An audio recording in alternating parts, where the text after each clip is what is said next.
안녕하세요. 소소한 주식생활입니다. 오늘은 단순하지만 강력한 매매 패턴, 기준봉 매매법에 관해서 설명을 드리려 합니다. 주식 고수들도 흔히 사용하는 너무나 쉬운 매매법이지만 정작 듣는 사람은 이게 쉬운 건지 어려운 건지 수익이 날 수 있는 건지 정확하게 판단하지 못하고 얕잡아보는 기준봉 매매법입니다. 오늘은 이 기준봉 매매법을 통해서 여러분들도 꾸준히 쉽게 수익을 달성해 보시길 바라겠습니다. 지금부터 시작합니다. 기준봉에 대한 기준입니다.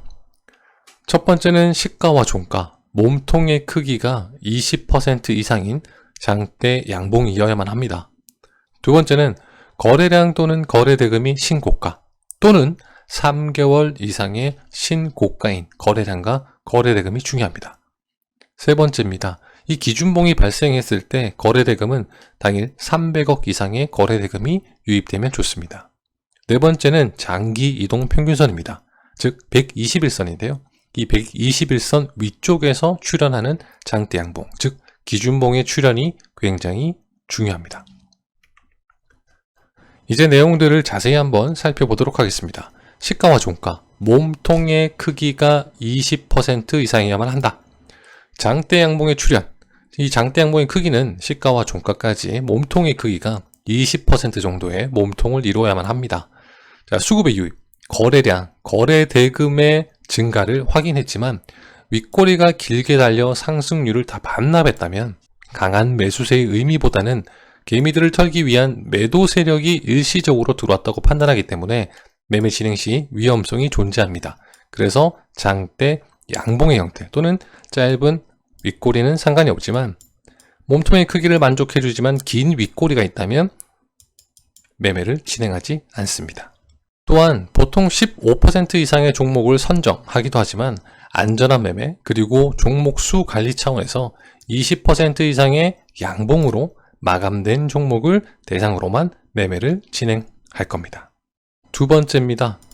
거래량, 거래대금이 신고가, 최고여야만 한다.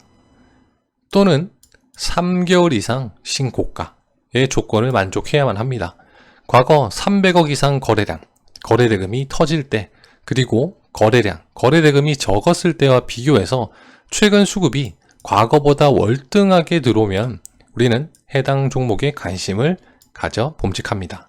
왜냐하면 수급, 즉 돈이 과거에 비해 월등히 들어왔다는 것은 그만큼 해당 종목이 주목을 받고 있다라는 이야기가 되고 앞으로의 성장 가능성이 있기 때문이라고 판단합니다. 그래서 그 기준을 과거 신고가 또는 3개월 이상 신고가라는 기준을 세울 수 있게 됩니다. 세 번째입니다. 기준봉이 발생할 때의 거래대금은 300억 이상이어야만 한다.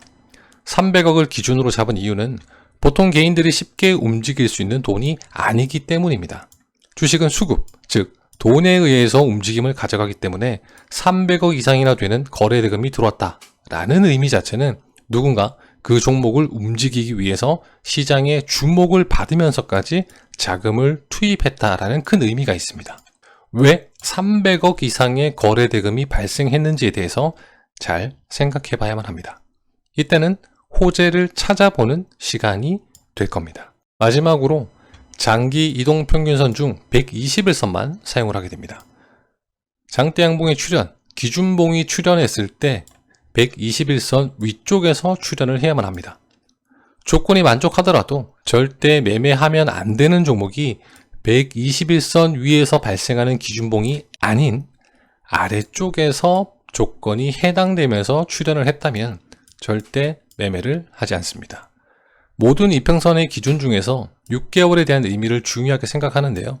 이 6개월을 중요하게 생각하는 이유는 추세의 상승, 보합, 하락에 대한 변화를 보여주는 전체 시기이기 때문입니다. 기준봉 출현 시 주가의 위치가 121선 부근이어야만 합니다. 이 121선 아래쪽에서 앞서 설명한 세 가지 조건이 완성이 된다면 121선이 저항선이 되면서 주가는 상승을 하지 못하고 다시 아래쪽으로 하락할 확률이 대단히 높습니다. 그래서 꼭 지켜야 할 이 이평선에 대한 조건 꼭 기억하시고 앞서 설명한 세 가지 조건이 121선 위쪽에서 만들어졌을 때 매매를 진행해야만 한다는 걸 꼭 기억해 주시면 좋을 것 같습니다. 기준봉 매매법에 대한 그림 설명입니다. 앞서 말씀드린 것처럼 몸통의 크기가 시가에서 종가, 그 몸통의 크기는 20% 이상이어야만 합니다. 그리고 거래대금은 300억 이상이어야만 합니다. 자, 이때 121선의 위치인데요. 121선에서 가장 가까운, 즉 121선에서 처음으로 탄생을 해주는 몸통 20% 이상, 그리고 거래대금 300억 이상이라면 더욱더 좋은 포지션이 됩니다. 121선 위쪽이라는 부분을 꼭 기억을 해주시고요. 이처럼 121선을 물고 있는, 그리고 121선을 처음으로 통과해주는 그런 형태에서의 시가 몸통 20% 이상, 거래대금 300억 이상 조건에서는 일단 관망, 그리고 이 라인에서는 가격대를 설정해서 매수를 진행하지 않습니다. 그 이유는 다음 편 그림에서 설명드리겠습니다. 기준봉 매매법 대응과 121선의 흐름입니다. 121선이 이렇게 올라오고 있다면 우리는 매수해야만 하는 포지션들을 이렇게 설정할 수 있습니다. 시가와 종가까지 몸통의 크기 20% 중 반을 나누고, 다시 종가와 중심 가격의 반을 나눠서 1차 매수가를 설정합니다. 중심가와 시가의 반을 나눠서 매수가를 설정합니다. 즉 중상단, 중단, 중하단에서 분할 매수를 진행하게 됩니다. 물론 시가를 이탈하는 라인은 손절 라인으로 잡고, 우리가 수익을 얻어낼 수 있는 단계는 각 매수 후 한 칸 정도 이격의 수익권에서 우리는 매도를 진행하게 됩니다. 121선이 이렇게 올라와 있다면 내가 매수를 해야만 하는 가격대와 121선에 대한 저항값이 만들어질 수 있기 때문에 만일 1차 매수를 진행한 시점에서 주가가 상승을 해줘야 하는데 이렇게 선이 만나면서 바로 저항이 되어버린다면 우리는 단 한 칸, 바로 위쪽 종가 부근에서 수익을 얻을 수 없게 되고, 만일 121선이 이렇게 만들어졌다 라고 했을 때 첫 번째 매수, 두 번째 매수 후에 주가가 상승을 해줘야 하는데 120선이 저항의 역할에서 주가가 밀린다면 우리는 비중만 투입한 채로 손실을 볼 수 있기 때문입니다. 기준봉 매매법은 당일 단타 매매도 가능하고, 그리고 종가로 진입해서 다음날 갭을 띄워주는 형태에서 종가 수익 또는 매수, 분할 매수를 통해서 단기 스윙으로 이어나갈 수 있게 됩니다. 어떻게 사용하는지에 대해서는 차트 복기를 통해서 여러분들께 조금 더 설명을 드리도록 하겠습니다. 앞서 PPT를 통해 설명드린 내용인데요. 이번에는 차트를 보면서 여러분들께 좀 더 포인트에 대해서 설명을 드리도록 하겠습니다. 자, 일단은 몸통의 크기가 20%라는 조건을 만족해야만 하고, 그리고 121선 위쪽에서 거래 대금이 300억 이상, 당일 기준봉이 터졌을 때 300억 이상의 조건을 만족해줘야만 합니다. 그리고 최근에 최고의 거래량 또는 거래 대금이 만들어져야 되겠죠. 자, 일동제약에 대한 차트를 보시게 되면 121선에서 가장 가까우면서, 그리고 몸통의 크기가 20% 이상 만들어진 것은 상한가 캔들이 보일 겁니다. 이 캔들이 보일 때쯤 여러분들은 이제 계산을 하게 됩니다. 쉽게 HTS 상에서 4등분선을 이용해서 라인을 설정해 주시면 됩니다. 이렇게 설정을 하시면 내가 매수를 해야 되는 가격대들과 그리고 주가가 움직여주는 가격대들을 이렇게 확인하실 수가 있게 될 겁니다.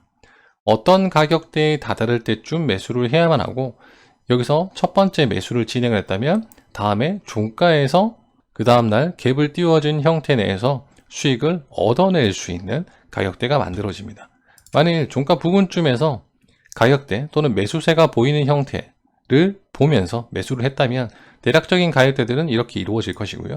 이 가격대에서 매수를 했다면 내가 수익을 얻어야 되는 것은 이 라인이기 때문에 이 라인에서 한 칸 위쪽인 이 가격대에서 정리를 해주면 됩니다. 갭이 이렇게 띄워져 있는 상태이기 때문에 주가가 상승을 해줄 때는 충분히 수익권을 만들어 나갈 수 있게 됩니다. 자, 비중이 한 번 정도 들어간 상태에서 수익을 얻는 형태고, 여기서 주가가 흐름을 보여줬다고 해서 홀딩하는 형태로 매매를 이어나가진 않습니다. 기준봉 단타는 또는 기준봉 스윙은, 기준봉 종가는 특정 가격대에서부터 원하는 수익권대 한 칸 정도의 수익권이 올라오기 시작을 하면 그때 빠르게 수익을 실현해주는 매매가 됩니다. 물론 스윙의 경우에 또는 종가로 진입한 경우에 1차 매수가 될 수 있는 포인트, 2차 매수가 될 수 있는 포인트까지 비중을 나눠서 연속적으로 매수를 하다 보면 라인은 매수, 2차 매수 또는 3차 매수 이후에 주가가 만들어진 평단가, 그러면 평균적인 평단가가 이 가격대를 만들어졌다면 이 가격대에서부터 위쪽 한 칸, 내가 만들어진 평단가 대비 한 칸 위쪽에서 수익을 실현해 주시면 됩니다.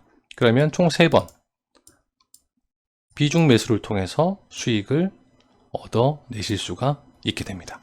이 형태라고 보시면 되고요. 자, 차트를 계속 한번 확인해 보겠습니다. 자, 첫 번째 경우는 이렇게 매매가 진행이 되고, 이제 두 번째 경우인데요. 이미 121선에서부터 크게 벗어났기 때문에 이렇게 벗어난 첫 번째에서부터 처음에 보여주는 이 형태에서 수익을 얻을 수 있는 확률이 꽤 많고, 이 이후의 형태에서는 굉장히 이격이 멀기 때문에 굳이 기준봉에 대한 매매를 진행하실 필요는 없습니다. 이렇게 시간이 흐르다 보면 121선을 새롭게 이탈을 했다가 다시 한 번 더 상승을 해주는 봉이 보이기 시작을 합니다. 자, 이때는 아래쪽에서부터 121선을 돌파해주는 형태가 되죠. 이 돌파해주는 형태에서의 거래대금도 충분히 300억 이상의 거래대금을 가지고 있으면서 또는 3개월 정도의 기간에서 최대 3개월인데요. 이 기간을 잡았으면 3개월 안쪽에서 만들어진 라인이죠. 3개월 안쪽에서부터 최대 거래대금, 거래량의 조건을 만족해 주지는 못합니다. 그죠? 그러다 보니까 이 라인 뒤쪽에서 내가 매수를 하고 싶다, 매매를 하고 싶다 라고 하는 것은 3개월 이전 그리고 3개월이 지난 지금 이 3개월의 기간 동안 최대 거래량의 조건을 만족해 주지 못하기 때문에 원래 매수해야 될 봉, 그리고 여러분들이 분할을 하셔야 될 봉, 이 봉이겠지만 거래량, 거래 대금의 조건을 만족해 주지 못하기 때문에 여기서 매수를 진행하지는 않습니다.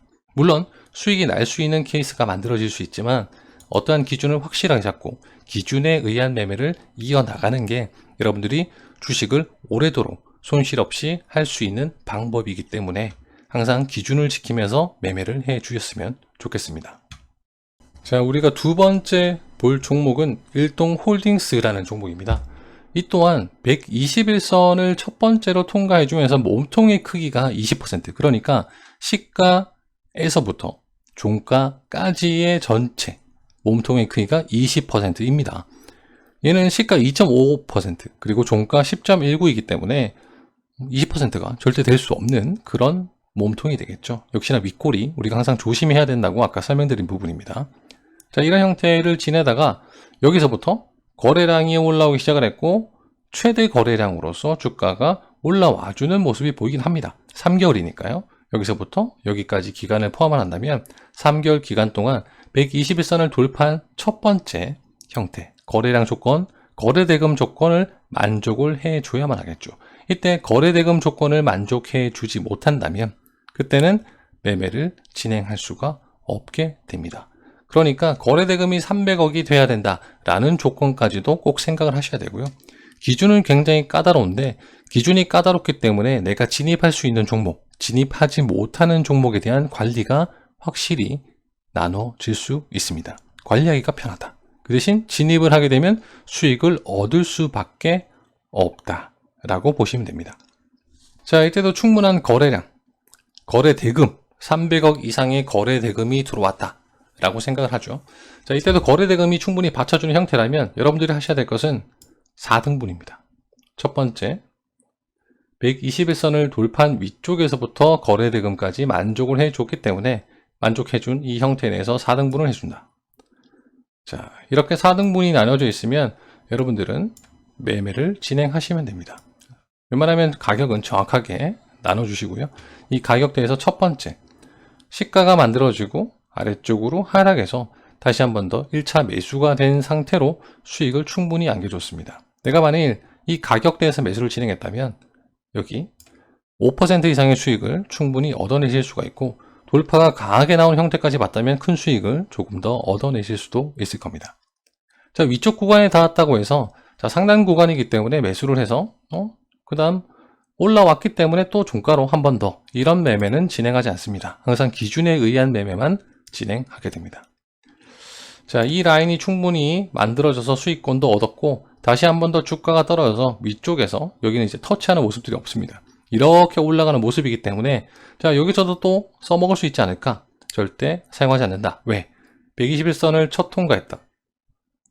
그리고 최대 거래량의 조건으로 매수할 수 있었던 이 봉을 제외하면 이 기준봉이 유일하기 때문입니다. 그 다음부터는 이격이 너무 멀어졌기 때문에 항상 위험 부담을 가지고 매매를 해야만 합니다.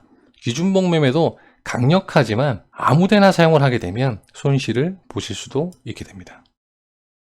이 또한 121선을 이탈하고 나서 새롭게 121선을 돌파하는 시점, 돌파해주고 나서 여기서부터가 새롭게 기준이 탄생한 시점이 됐습니다. 거래대금 300억에 대한 기준도 당연히 맞춰줘야 되겠죠. 여기서 다시 한 번 더 조건이 만족스럽다라고 해진다면 다시 이 가격대를 4등분선 해 놓습니다. 그리고 나서 전체적인 매수 형태, 시점을 확인해야 되겠죠.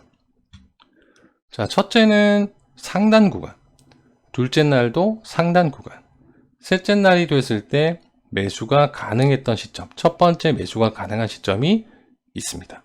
찍어주고 하락을 했든 찍어주고 상승을 했던 첫 번째 매수 구간이고요. 두 번째, 매수 후에 갭을 띄워서 다음날 수익권을 최소 4% 정도 얻을 수가 있게 됐습니다. 그러면 이미 수익권을 확정 지었죠. 내가 매수해야 될 시점, 첫 번째 매수, 다음날 매도, 최저가에서 매도를 했다 하더라도 수익을 충분히 챙길 수가 있게 됐습니다. 그러나 최저가에서 매수가 되지 않고 시가까지 갭을 띄웠기 때문에 이때 매수를 진행했다면 시가까지 6% 정도의 수익을 얻을 수 있게 된 겁니다.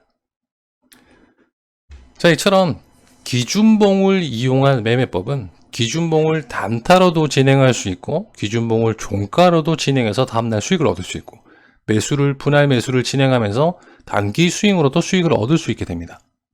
너무나 강력하지만 지켜야 할 기준 또한 강력하다. 이 기준들을 지키면서 매매를 해야만 꾸준한 수익을 얻을 수 있다는 것. 항상 기준에 의한 매매. 누구나 쉽게 수익을 얻기를 원하지만 기준을 빼면서까지 수익을 얻을 수는 없습니다. 항상 기준과 원칙을 지키는 그런 현명한 투자자가 되시길 바라겠습니다. 오늘 여기서 이만 물러가겠습니다. 지금까지 소소한 주식 생활이었습니다. 감사합니다.